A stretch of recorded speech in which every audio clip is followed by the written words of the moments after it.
Ready to enhance your Jira project data for smarter growth? Start with Jira's built-in reports. Access your Jira project and head to the Reports section.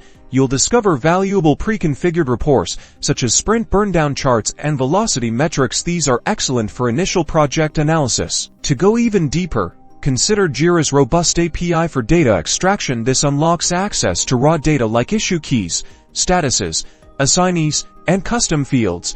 For flexible analysis, accessing the API typically requires administrative rights. The API's documentation is generally found in the Jira Settings or Administration panel. Import the extracted data into a data analysis tool like Google Sheets or Excel. Now the data is ready for custom analysis within your tool. Organize and filter the data and visualize it through charts. This improves your understanding of performance through metrics.